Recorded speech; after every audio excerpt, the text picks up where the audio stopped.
Einstein's theory of special relativity is based upon two assumptions.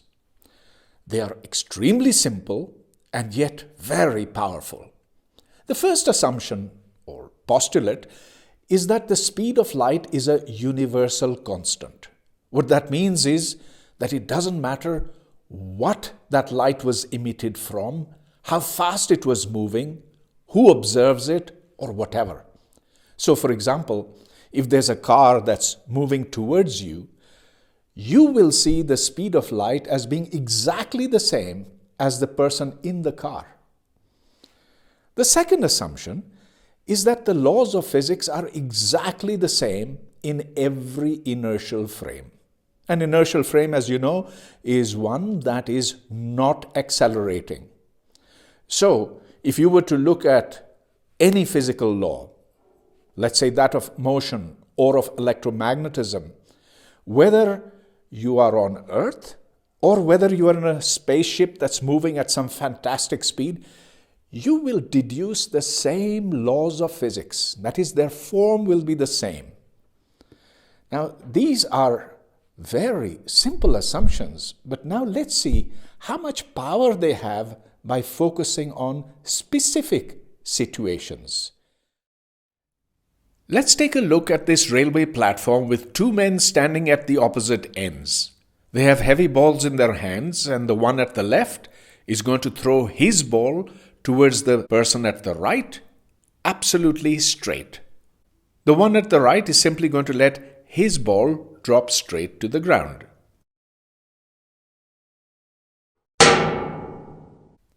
Now, of course, both the balls hit the floor at exactly the same time. And that's exactly what you would expect, because there was no downward component to the velocity. Now we'll assume that there are two people, everything else is exactly the same, but they're standing on a trolley pulled by a train at constant speed. Now let's play both of these animations together. Suppose that the people standing on the platform found that it took 3 seconds for their ball to fall to the ground. Well, the people on the trolley will also see 3 seconds for their balls to fall onto the trolley. But here comes the strange thing. The people on the platform will not see the ball on the trolley take 3 seconds to fall down. They will see it as a little bit more. And the funny thing is that the people on the trolley will say exactly the same thing. They will see the balls on the platform take a little bit more than 3 seconds to reach the ground. We are now going to deal with the phenomenon of time dilation, one of the most amazing predictions of Einstein's theory of relativity. Time dilation can be put across in several different equivalent ways. First, to a person on the ground, the clock attached to a moving frame appears to move slow. Another way of saying this is that time passes more slowly for fast-moving objects. You could also say that moving clocks run slower. To get an actual formula for time dilation, we'll need to remind ourselves how time is measured. So take this light clock, which we've seen before. There are two mirrors and a particle of light which goes between the two mirrors.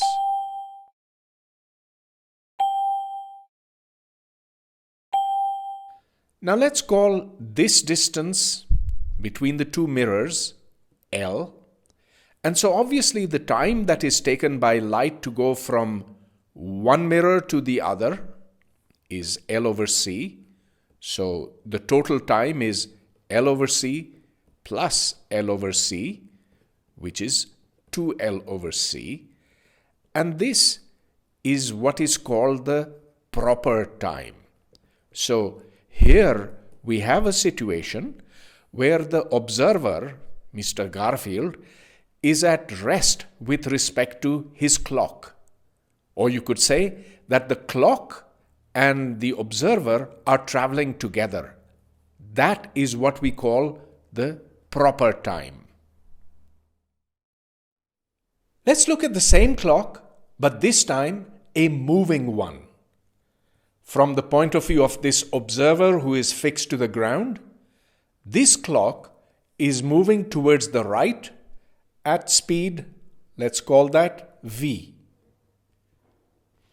A photon that is released from the bottom mirror is reflected from the top mirror, comes back, and so forth.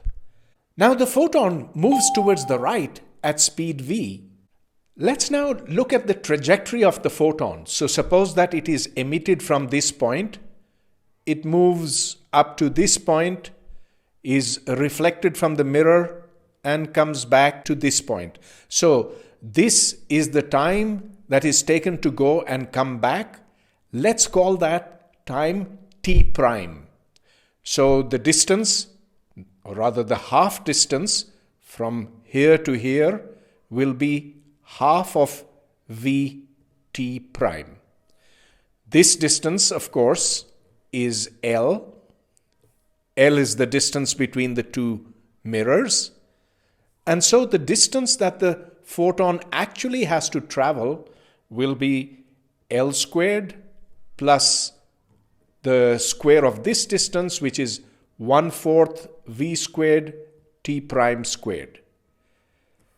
The time, therefore, that is needed to go from here to the other mirror will be this distance divided by the speed of light c. And so, therefore, the total time t prime will be twice that amount, twice because it has to go up and come down. And let's take this distance, which is L squared plus 1/4 v squared t prime squared, and this has to be divided by c. Now let me take c on that side and square both sides, so I get c squared t prime squared is 4L squared plus 4 into 1/4 v squared t prime squared. And from here, I get t prime squared is equal to 4L squared divided by c squared minus v squared, which we can write as 2L over c squared into 1 over 1 minus v squared divided by c squared. And now from here we get t prime is 2L over c into 1 over the square root of 1 minus v squared divided by c squared. Now this 2L over c is exactly the proper time. And we had called this t earlier. This factor, 1 over square root of 1 minus v squared over c squared, will occur everywhere in relativity, and we give it the name gamma. And so what we found is that t prime is equal to gamma times t. That's the time dilation formula, and let's understand what this means.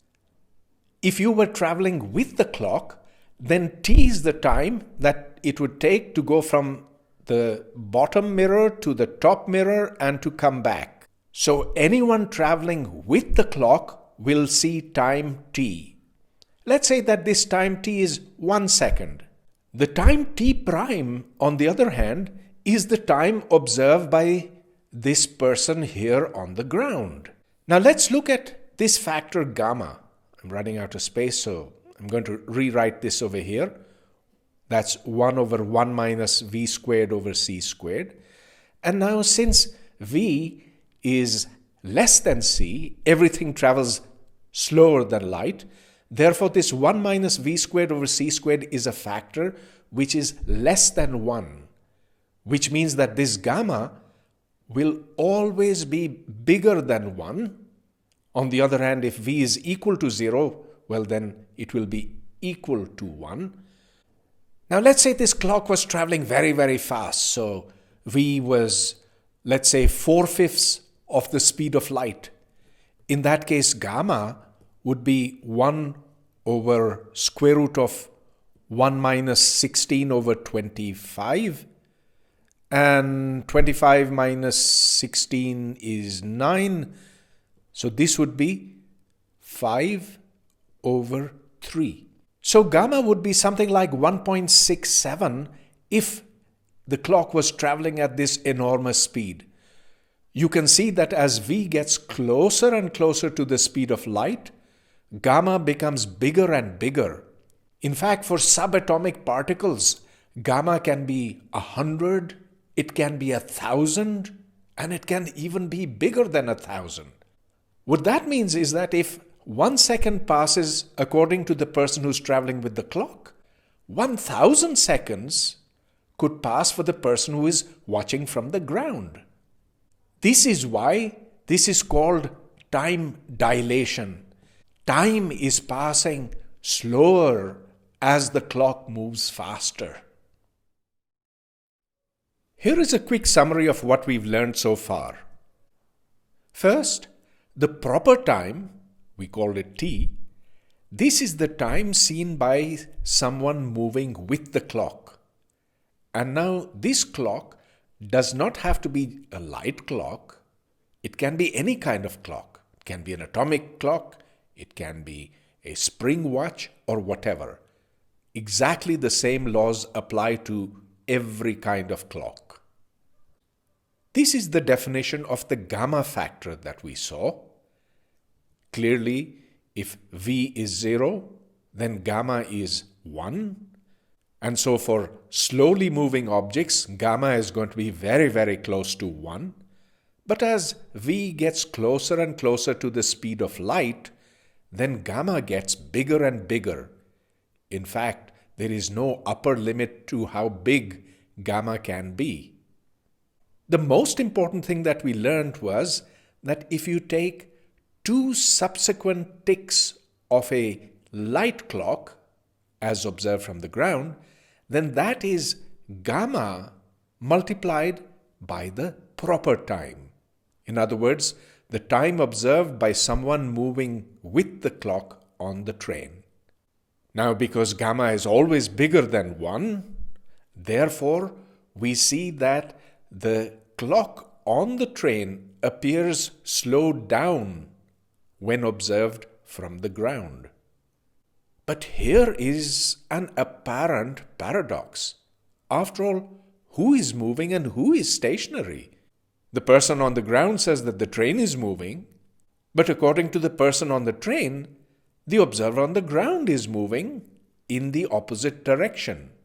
In the early days of relativity theory, when people didn't know very much about it, some people tried to discredit the theory with what they called the twin paradox. Let's imagine 2 children born at the same time on Earth. One of them is going to stay on Earth, and the other is going to travel to a distant star which is 400 light years away, and then immediately head back. 1 light year is a huge distance. It's the distance that is traveled by light in 1 year, so that's the speed of light times the number of days in a year, 365, times the number of hours in a day, times the number of minutes in an hour, times the number of seconds in a minute. We'll call the speed of the spacecraft v, and beta is then defined as v over c. So this is a number that's always going to be less than 1 but can be very close to 1. In terms of beta, gamma is obviously 1 over the square root of 1 minus beta squared. Now let's take beta equal to 0.999. Gamma is 22.36.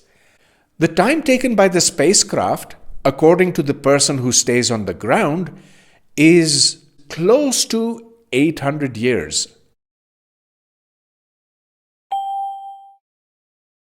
So it took almost 400 years to go and 400 years to come back. On the other hand, the clock for the twin who had gone and came back was running much slower. When you divide 800 by gamma, which is 22.36, this is the number that you get, 35.8 years.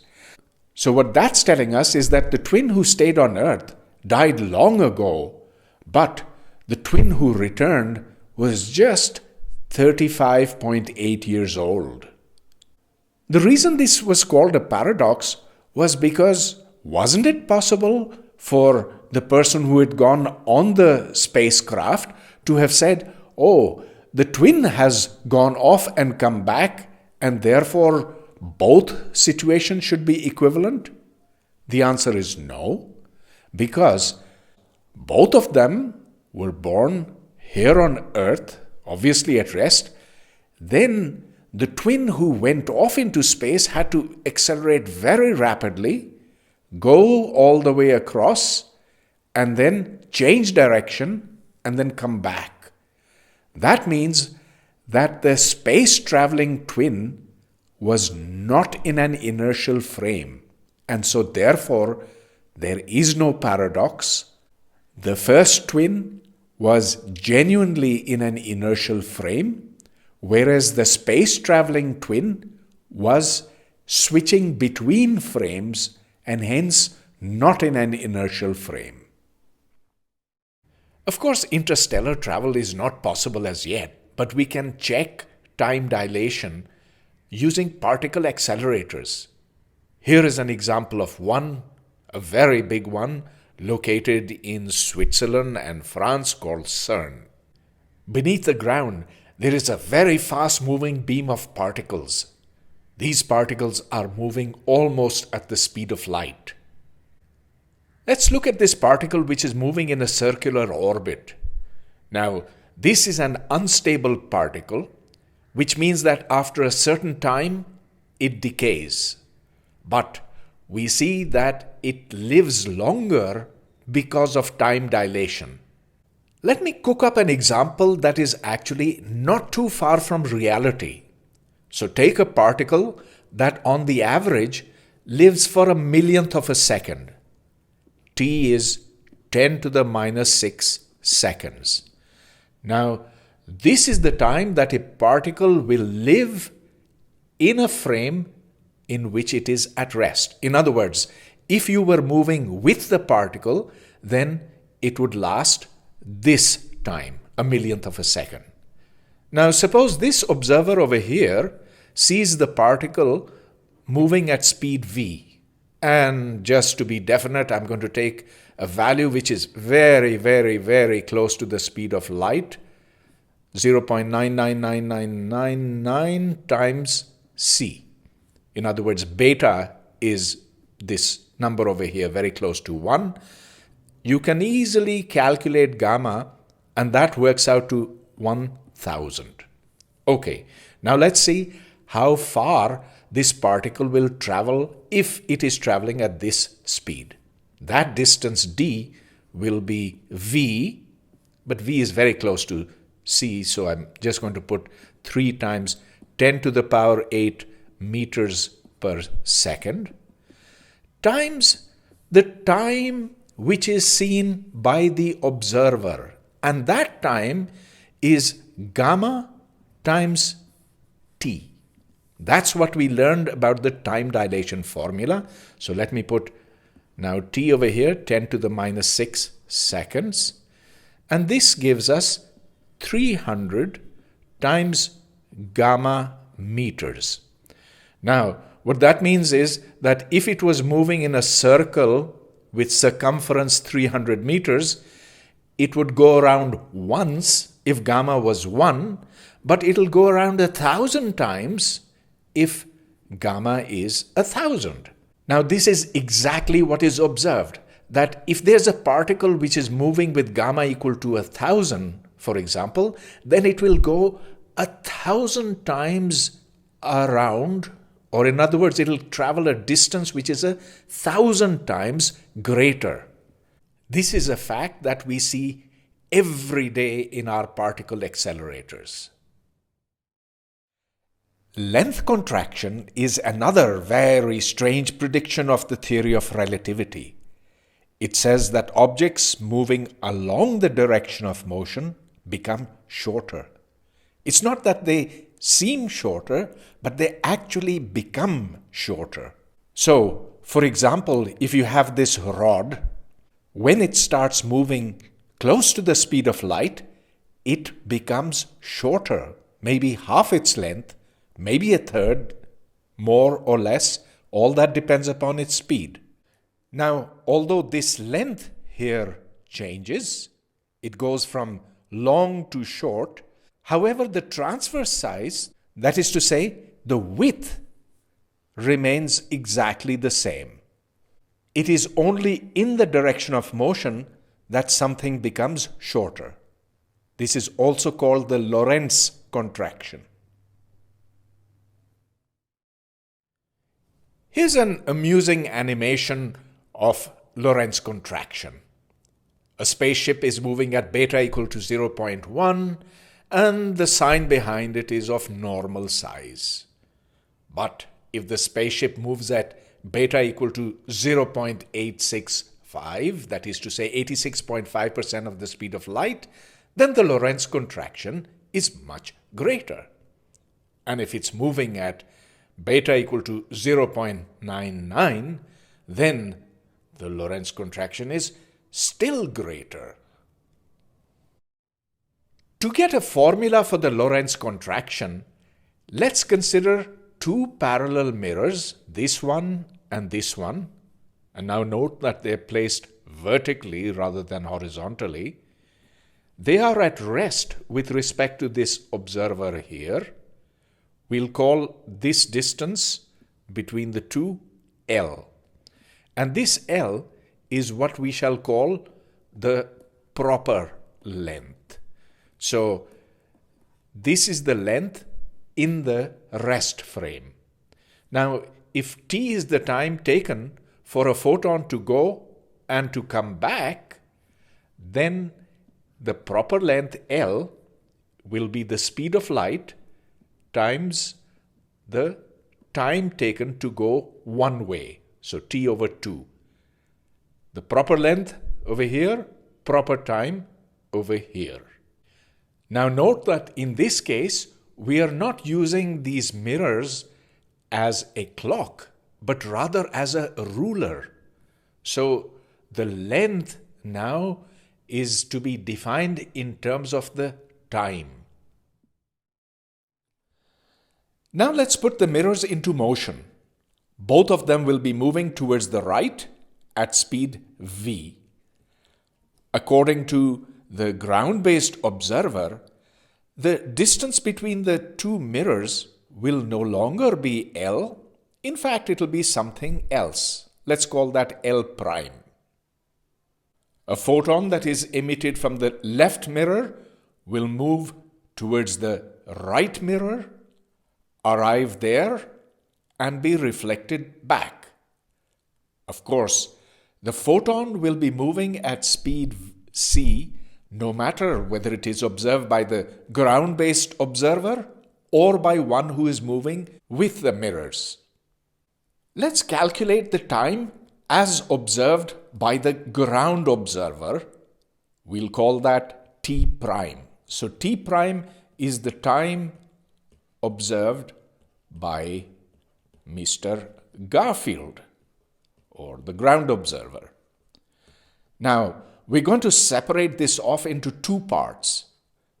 T prime will be the time taken to go from left to right, and then T2 will be the time taken to return. We'll calculate each of these separately. So let's take the first one. Suppose the photon is emitted from this point. Well, it goes a distance L prime. That's the distance between the mirrors. But this mirror has moved off a certain amount, and that's v times t1, the speed at which the mirror is moving times t1. And so t1 will be the total distance traveled, L prime plus vt1. divided by c. I'll take c on this side, and so from here I get immediately that T1 is equal to L prime over c minus v. Now let's calculate T2. So the photon has reached the right end over here and is moving back, but it doesn't have to travel all the way because this mirror over here has moved a distance Vt2. And so what that means is that T2 will be L prime minus Vt2 because the mirror has moved up. The light has to travel only this distance over here. And so from here, we get the result that T2 is equal to L prime divided by C plus V. Okay, so now we can calculate their sum, T1 plus T2. That's L prime divided by 1 over C minus V plus 1 over C plus V. And so it's easy to simplify. This is L prime into 2C divided by C squared minus V squared. And let's write this in a more convenient form. This is 2L prime over C into 1 over 1 minus V squared divided by C squared. But this 1 over 1 minus V squared over C squared, of course, is just gamma squared. So this is 2L prime over C into gamma squared. All right, but we already know that T prime is related to T through gamma T. Now this T is the proper time. It is the time that is observed by whoever is moving with the mirrors. So we have a formula for T prime here and a formula for T prime here. Let's put them equal. So we get gamma T equals 2L prime over C gamma squared. But remember that this T over here was 2L over C. That's the total time in the rest frame of the mirrors for the photon to go and to come back. And so from here, we can see immediately that we have gamma into 2L over C equals 2L prime over C into gamma squared. And now one of the gammas will cancel, the 2 over C will cancel. And so we have from here L prime is equal to L divided by gamma. Now this is the Lorentz contraction formula. It says that the length which is observed by the person standing on the ground will be the proper length divided by gamma. So since gamma is bigger than 1 or equal to 1 if the object is at rest, in that case L prime is going to be less than L. Hence you have the Lorentz contraction. Moving objects appear shortened. Let me quickly summarize what we've learned so far about Lorentz contraction. Objects moving along the direction of motion become shorter. So, if you have a rod of length L, which moves towards the right at speed v, then it will become shorter and have length L divided by gamma. Gamma, of course, is the usual gamma factor, 1 over square root of 1 minus v squared over c squared. On the other hand, nothing will happen to the transverse length. Why is that? I will leave the answer for you. Just use Einstein's postulate that all inertial frames are equivalent. Using that, you will see that the transverse length does not change. For this, you will have to devise a little experiment, But as I said, I'll leave this up to you. We'll be able to get all the formula that we derive for length contraction and for time dilation once we have learned how to get the Lorentz transformation. Let me tell you what it is. Take an event. Let's call this event P. Now, in the inertial frame S, let's call this the frame S, an event would have coordinates t and x. So this is an event that happened at some time t, at some position x, as measured by s. This is another inertial frame. Let's call that S prime. It's moving this way with speed v. And that same event will have coordinates t prime and x prime. We shall assume that s and s prime are together when t equals 0 and t prime equals 0. Now earlier on, we had learnt about the Galilean transformation. In the Galilean transformation, t and t prime are exactly the same. And furthermore, x prime is equal to x minus vt. Now you can see how this comes about, because if you take this distance, which is x prime, well, x prime is this total distance minus this distance, which is vt. So the origin of s prime has moved away from s by an amount vt in time t. Now this is the Galilean transformation and will not hold when velocities are large, when v approaches c. So I'm going to rub this out. Instead, I'm going to make the assumption that x prime is some constant, I'll call that a1 times x plus a2 times t. And similarly, that t prime is equal to, let's say, a3 times x plus a4 times t. a1, a2, a3 and a4 are constants. What that means is that they cannot depend upon x and t, although they could depend upon v. This over here is also called a linear transformation.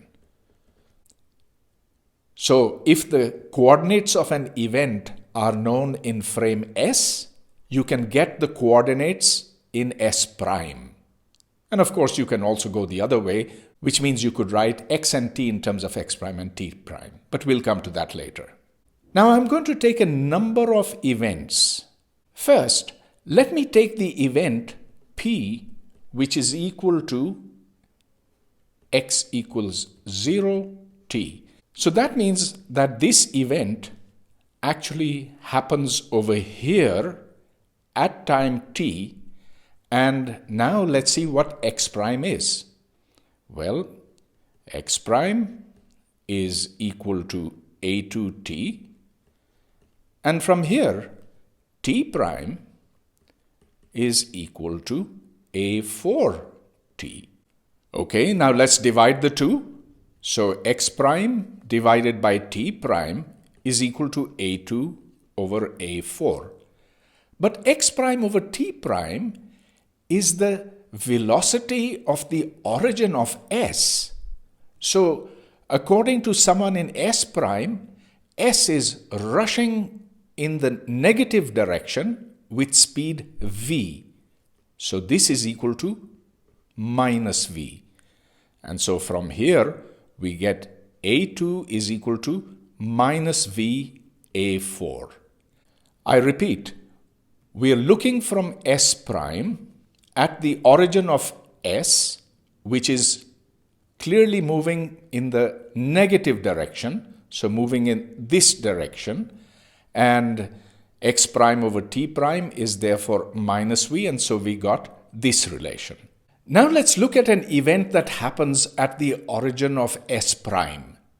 So That's an event P which is at x prime equal to 0 and happens at time t prime. Look again over here. Here x prime is 0, so 0 is a1x plus a2t. And from here, we obviously get x over t is equal to minus a2 divided by a1. But x over t is the speed at which s prime's origin is moving towards the right. And we've already said that that is v. So this is equal to v. And so from here, we get a2 is equal to minus a1v. We now have two relations. a2 is minus a1v and a2 is minus va4. And so we've arrived at the conclusion that a1 and a4 are equal. Now I'm going to take a third set of events. Imagine that when s and s prime were together, that is to say at t equal to 0, t prime equal to 0, there was a flash of light that was emitted from the origin. Well, that light moved out in the x direction at speed c. It also moved out in the x prime direction at speed c as well. Now, both these frames were together at t equal to 0. And so, we now consider that event in which x is equal to ct and x prime is equal to ct prime. That is to say, the speed of light in the s frame and in the s prime frame are exactly the same. We're now going to put in this condition and this condition into the above over here. So x prime is ct prime, and that's equal to a1 into ct plus a2 into t, and therefore ct prime is equal to a1c plus a2 into t. In this equation, I'll put a3 ct plus a4t, but a4 is the same as a1, and so t prime from here is a3c plus a1t. Okay, now let me divide this equation by this equation, and so I get c is equal to a1c plus a2 divided by a3c plus a1. If I take this on this side, then I have a1c on the left, and there's a1c over here, which will cancel. And so from here, I get a3 into c squared plus a1c equals a1c plus a2. Well, this and this cancel. And we know that a2 is minus a1v. So this over here is minus a1v. And that gives us a3 equals minus v over c squared times a1. All right, so we've made a lot of progress now. Let's simplify what we have over here. So now we've got x prime is equal to a1 into x plus a2 over a1 times t. But a2 over a1, that's minus v. So a1 into x minus vt, that's x prime. And t prime is a4 into t, but a4 and a1 are the same, as you saw from here. So we have a1 into t plus a3 into x. But a3, as we've just discovered, is minus v over c squared a1. And so here we have t minus v over c squared x. But what if you knew x prime and t prime? How would you find x and t? The equivalence of inertial frames says that all you need to do is reverse the sign of v. So we should have x is the same constant a1 times x prime plus vt prime. So all I've done in this equation is change v into minus v. Similarly for the time, t should be a1 into t prime plus v over c squared times x prime. We now have a way of going from x and t to x prime and t prime. We also have a way from going from x prime and t prime to x and t. But we have one unknown constant a1 in terms of which all the others can be found. How do we find that? Well, we're going to do that by taking this x prime, which is a1x minus xvt, and putting in x and t from here. So x prime is a1 into x, and x is this. So that's a1 squared into x prime plus vt prime. Then there's minus v into t. So minus v into t times a1, so that's a1 squared v. And then t is given over here. That's t prime plus v over c squared x prime. Now you can see that a1 squared vt prime, this cancels with this. And so from here we have x prime is equal to a1 squared into x prime minus a1 squared v squared over c squared times x prime. And that immediately gives us that a1 squared is equal to 1 minus v squared over c squared to the minus 1. And so a1 is exactly what we had called gamma earlier. We've now found out the value of a1, which is gamma. In terms of a1, a2 is minus a1 times v. Then a4 is got from here and a3 from a1 itself. So the point is that in this transformation here we have found all the constants a1, a2, a3, a4. And we've also learned how to invert it. This was the basic form of the Lorentz transformation that we had started out with.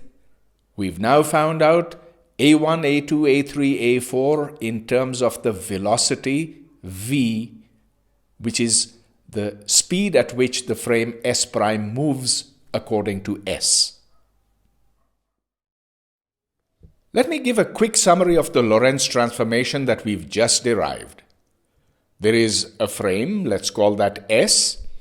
We measure distances in the x direction here and in the time direction along the time axis.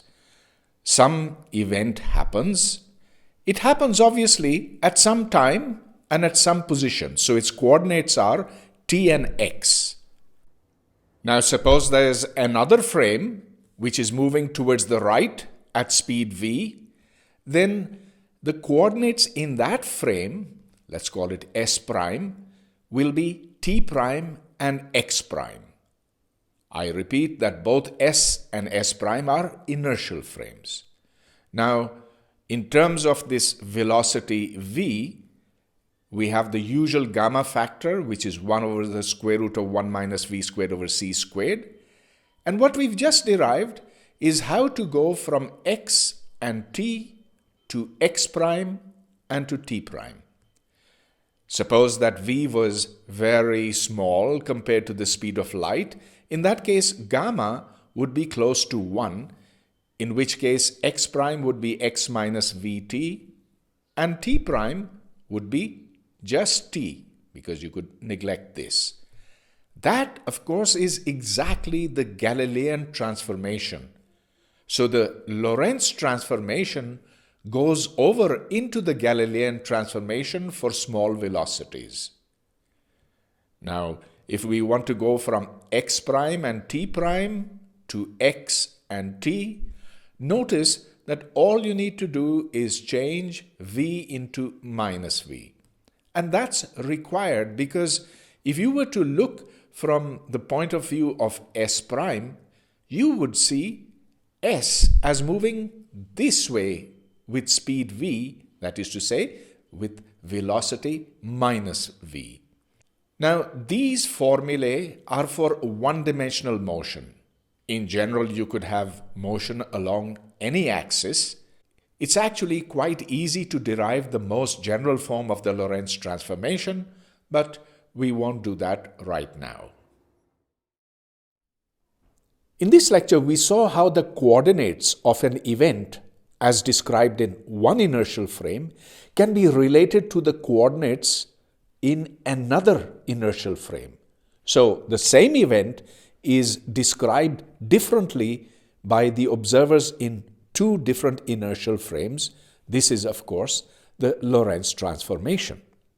In the next lecture, we're going to see how the Lorentz transformation leads to spectacular new predictions about physical phenomena.